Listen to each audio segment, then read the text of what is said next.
பல சீரியல்களில் நடித்து பிரபலமான நடிகர் Azeem Bigg Boss Tamil season 6ல் டைட்டில் வின்னராகவும் ஆனாங்க. இந்த நிலையில் அசீம் திரும்பவும் விஜய் டிவி சீரியலில் நடிக்க போகிறாங்க அப்படிங்கிற ஒரு நியூஸ் வைரல் ஆகி வந்துட்டு இருக்குது. அதை பற்றி இப்போ அசீம் விளக்கம் கொடுத்துருக்காங்க. அந்த வகையில் பிக் பாஸ் சீசன் 6ல் போட்டியாளராக அறிமுகமாக இருந்தாங்க அசீம். அதுக்கு முன்னாடி அவங்க விஜய் டிவி, சன் டிவியில் பல சீரியல்களில் நடிச்சிருக்காங்க. அதுலேயும் முதலாக வாணி போஜனோட சேர்ந்து மாயா அப்படிங்கிற சீரியலில் தான் அறிமுகமாகி இருந்தாங்க. அந்த சீரியலுக்கு அப்புறம் பிரியமானவளே, பிரிவோம் சந்திப்போம், தெய்வம் தந்த வீடு, பகல் நிலவு, ஜோடி நம்பர் 1, பூவை உனக்காக அப்படின்னு சொல்லிட்டு பல சீரியல்களையும் நிகழ்ச்சியிலையும் கலந்துருக்காங்க.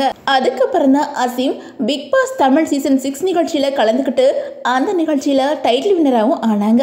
இது பெரிய அளவில் அந்த நேரத்தில் பல விமர்சனங்களை பட்டு வந்துச்சு. ஆனாலும் அதையெல்லாம் அசீம் பெருசாக கண்டுக்கவே இல்லை. இந்த நிலையில் இந்த நிகழ்ச்சி முடிஞ்சு 2 வருஷங்கள் ஆக போகுது. இந்த நிலையில் இவங்க திரும்பவும் சீரியலில் நடிக்க போகிறாங்க அப்படிங்கிற ஒரு நியூஸு இப்போது வைரல் ஆகி வந்துட்டு இருக்குது. அதாவது 2 நாட்களாக அசீம் விஜய் டிவியில் புதிய சீரியலில் நடிக்க போகிறாங்க அப்படிங்கிற ஒரு நியூஸு வைரலாக வந்துட்டு இருக்குது. அதுக்கு அசீமோட ரசிகர்களும் வாழ்த்துக்கள் சொல்லி வந்துட்டு இருக்காங்க. அதே நேரத்தில் இவங்க பிக் பாஸ் நிகழ்ச்சிக்கு அப்புறம் சினிமாவில் நடிப்பாங்க அப்படின்னு எதிர்பார்த்தா அது நடக்கலையே அப்படின்னு சொல்லிட்டு பலவிதமான கமெண்ட்களும் வந்துட்டு இருக்குது.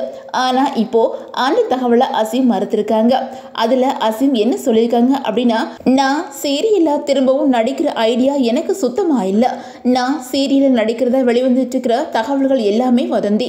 நான் திரைப்படங்களில் தான் கவனம் செலுத்தி வந்துட்டு இருக்கிறேன். நான் நடித்த திரைப்படம் அடுத்த வருஷம் பிப்ரவரி மாதம் வெளியாகும் அப்படின்னு எதிர்பார்க்கப்படுது.